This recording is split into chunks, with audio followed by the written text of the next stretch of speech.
Assalamualaikum warahmatullahi wabarakatuh. Apa kabar Ananda soleh dan solehannya Bunda hari ini? Alhamdulillah, semoga kita masih selalu dalam keadaan sehat walafiat untuk menjalankan aktivitas kita sehari-hari. Amin ya robbal alamin. Alhamdulillah, seperti yang telah kita pelajari sebelumnya, kita memiliki hak atas sumber daya alam dan kita juga memiliki kewajiban atas sumber daya alam tersebut. Hak kita sebagai manusia adalah memanfaatkan dan mengolah sumber daya alam tersebut. Selain memperoleh hak, kita juga berkewajiban untuk melestarikan sumber daya alam. Misalnya sumber daya alam itu makhluk hidup seperti tumbuhan. Oleh karena itu, kita harus mengambil makhluk hidup tersebut dengan cara yang bijaksana. Cara yang bijaksana dan baik artinya pengambilan makhluk hidup tersebut tidak merusak lingkungan. Jika kita mengambil makhluk hidup di alam dengan cara-cara yang tidak baik, tentu makhluk hidup tersebut akan cepat punah. Ya, ketika dia punah, maka kita pula yang akan dirugikan suatu saat nanti. Tumbuhan tersebut sudah kita manfaatkan dalam berbagai kebutuhan manusia, misalnya sumber pangan, sumber papan sebagai obat-obatan, dan juga sebagai penyedia oksigen dalam kehidupan manusia untuk bernafas. Nah, kewajiban kita yaitu menjaga dan mencintai tumbuhan yang ada di sekitaran kita. Tahukah kalian cara menjaga tumbuhan agar tetap lestari?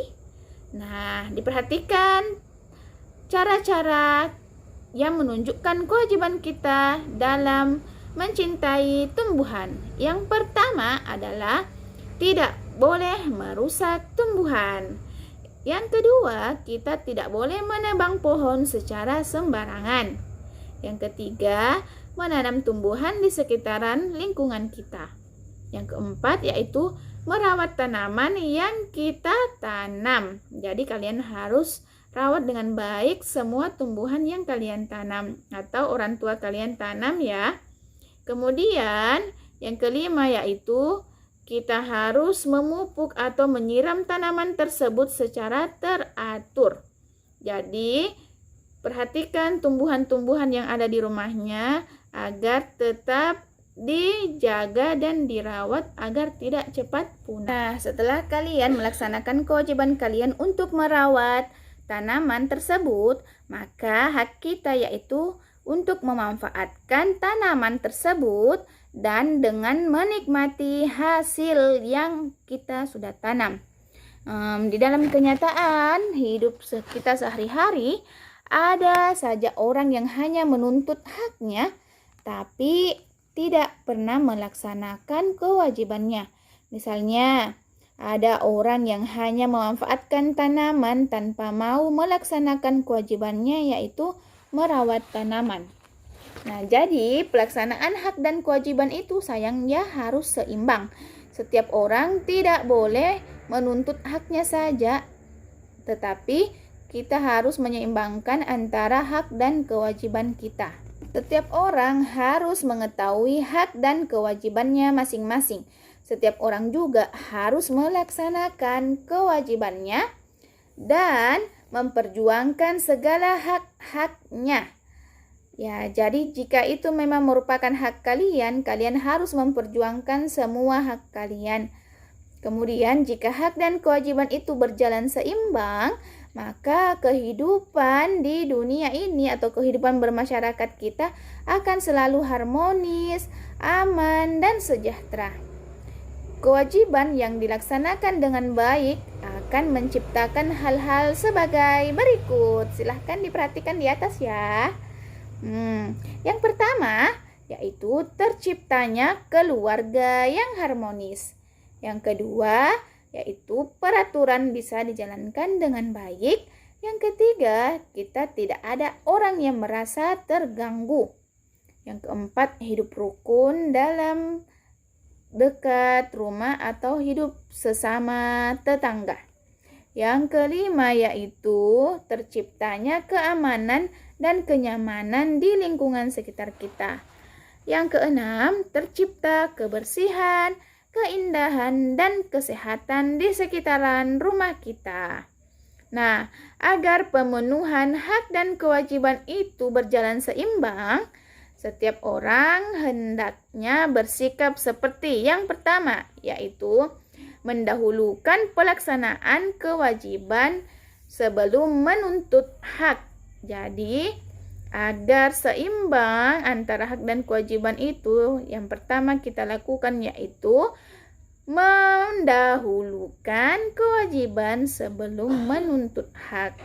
Kemudian yang kedua yaitu mengutamakan kepentingan bersama dibandingkan kepentingan diri sendiri.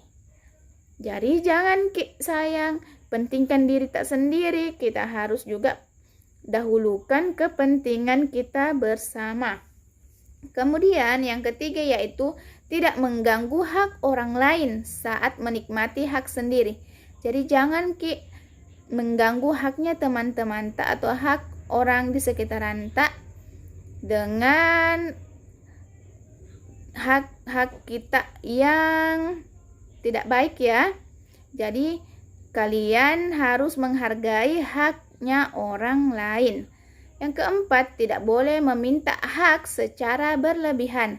Seperti contohnya kalian memaksa untuk membelikan sepeda. Kalian memaksa untuk dibelikan sepeda saat orang tua kalian tidak mempunyai cukup uang untuk membeli sepeda. Apalagi di zaman sekarang ini banyak lagi anak-anak yang memakai sepeda. Jadi Bunda minta tolong kepada Ananda Bunda, janganlah meminta hak yang berlebihan kepada orang tua kalian.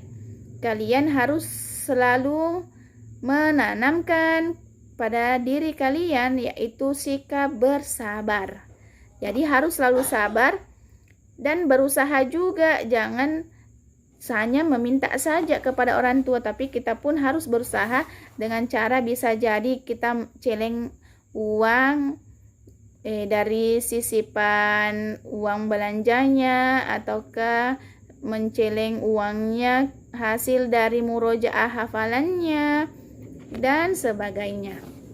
Nah, setelah kalian mendengarkan video penjelasan dari Bunda, silahkan dibuka bukunya evaluasi 1 halaman 45 dan kemudian silahkan Anandaku untuk menjawab pilihan ganda dan isiannya.